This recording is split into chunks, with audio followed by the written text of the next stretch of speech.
Hello Star Citizens and welcome to Review Every Mech by CitizenCon 2024. The point is to give an update on every mech since some haven't had a video made about them in months and others, well, the information for them just doesn't exist. Remember, digital mechs aren't imaginary. Digital mechs are imagine necessary. This month's giveaway prize is going to be a Drake Golem. To enter our monthly contest, leave a comment on at least one video and like or dislike at least one video. Winners have 2 weeks to claim their prize. Members collectively have a greater chance of winning just for being members. So if you're subscribed, consider hitting that join button. And if you're not subscribed, I appreciate you hitting that subscribe button. For the full giveaway details, make sure you visit our Billionaire Ninjas Discord or our social media at Ninjas Leap. Today, folks, we take a trip back through Argo. And of course, the next mech is the Argo Atlas Geo. The pledge price for the Atlas Geo, $45 standalone, $40 war bond, was $40 at concept. Cost in-game is unknown. The Atlas Geo is time limited for real world purchase. The Atlas Geo is not available to rent in-game as of yet. Let me start by saying I'm not the biggest fan of purchasing mechs outside the game, so almost always I'm going to suggest buying these in-game because they are so cheap. But I'm guessing in the future that will change, and I want these videos to still serve a purpose for people who don't think the same as I do. So I'll rate this as though they do have value as far as spending money, but remember, you can purchase everything inside of the game. Built on the proven Atlas Power Suit chassis, the Geo is outfitted with bespoke mining components and a jump pack to open up the most inaccessible and prosperous corners of the galaxy. The Argo Atlas Geo. Geo dude.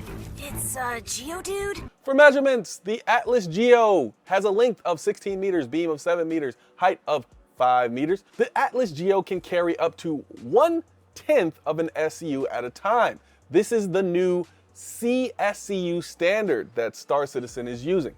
For top SCM speed, the Atlas Geo is about as fast as a player can walk, but when it sprints, it's slower than a player. But technically, it can jump about 50 feet in the air with its jump thrusters, so that might change things a little bit. For weapons, the Atlas Geo comes stock with no weapons, no turrets, no missiles, and you cannot add any to it. For hull HP, we're not quite sure what that's going to be, but we know it can be reclaimed at an ASOP terminal. For shields, the Atlas Geo does not have shields. For mech parts, well, as far as what we know about mech parts, they will have one non-removable battery that does not run out as of 4.1, but in the future, the battery will run out and will be replaceable. Some special features and amenities for this mech. The Atlas Geo has an internal small arms rack and an external rack for a rifle, and a micro SCU, or let's call it the CSCU, like I said, the new standard, which is 1/10 of an SCU. My preferred loadout for this one is keep everything stocked because that's pretty much all you can do. I'm sure there will be different types of batteries you can use, maybe a battery that's overcharged or lasts longer or something like that in the future. But right now, that doesn't exist. So for now, we're keeping everything stocked, and that's really our only choice for now. So a quick shout out to my members before we get to that rating. My First Ninja Star Touch and Rob, my Hokage, Old Weeb, my Jonin Ninjas, Radium TX, Palin Tan, The Solid Exodus, Damon Danielson, Dark Wolf God, ETL in Spades, Sean Phillips, and Rage 1. Then my Chunin Ninjas, Raygun 972, Walk on Your Side, Scorpio King 3, Soul Galaxia, Meat Salad, Praetorian, Jay Solis, Waterfox Studios, and Sand Chimera. Oh, can't forget Rotten Treats, BMC, and Bears Junkie 23, of course. Thank you to all of my members from every level who are all listed at the end of the video. As always, I appreciate everything that you do for the channel. You always make this YouTube dream possible, so thank you to all of you. A special thanks also to my gifted subscribers. I haven't forgot about you. Now it's time to rate these mechs. A rating I rate from 1 to 10. My 1 is only buy if you have a unique reason that is specific to you or because you like the looks of the mech. My 10 is if you have the money, these mechs are almost guaranteed to be useful to you in the game. A 1 doesn't mean the mech is useless or ugly, and a 10 doesn't mean that the mech is perfect. Just remember, these are just our ratings. Please give us yours in the comments below. We like comments. They make us feel all warm and fuzzy inside. Even when you call us an idiot for literally just expressing our opinion and it differs from yours. But hey, it's a package deal. You want to be a YouTuber? That's how it is. Anyways, my score for this mech is at 8.5. Let's start with what I like about this mech. Well, what's not to like about a mech with jump jets and a mining laser? This thing is awesome. It feels like the prelude to a combat mech with its weapons racks and jump ability. That being said, it is a solid mining vessel. Outside of the cool stuff it can do, it seems like it's vying to replace the Gray Cat Rock because this thing is much more fun to operate, albeit with less cargo capacity. Your fun may vary. I suppose it depends on whether you prefer to drive or jump around. The issues with this mech and how I would fix them. Well, the problem with this mech is the same as with the previous mech, the movement speed.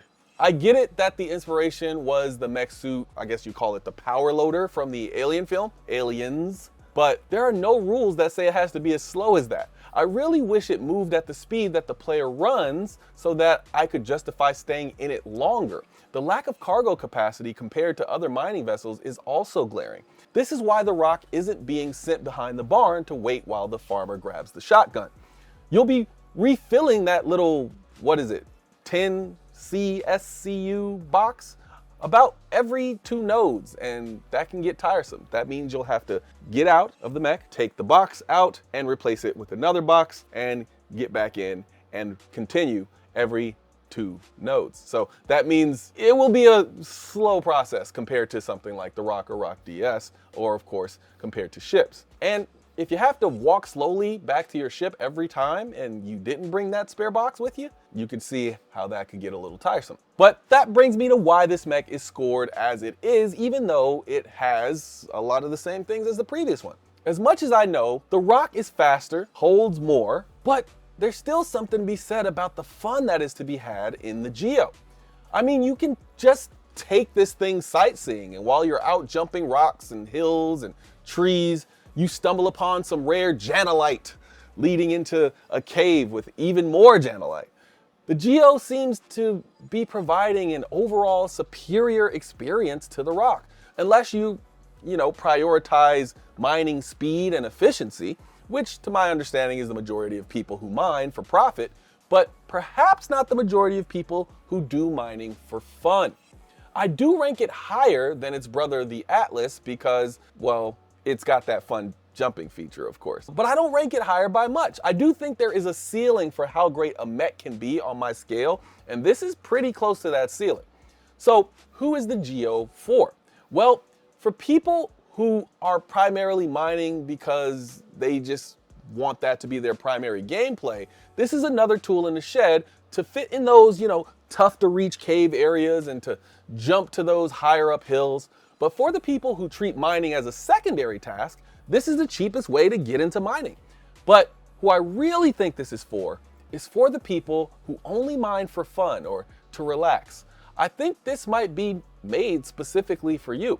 Not to say you can't get any work done with it, and not to say that you can't be efficient with it and loop it into a very efficient mining outfit, but it is to say it seems like it's more fun than it is viable. But it still is viable, if that makes any sense to you.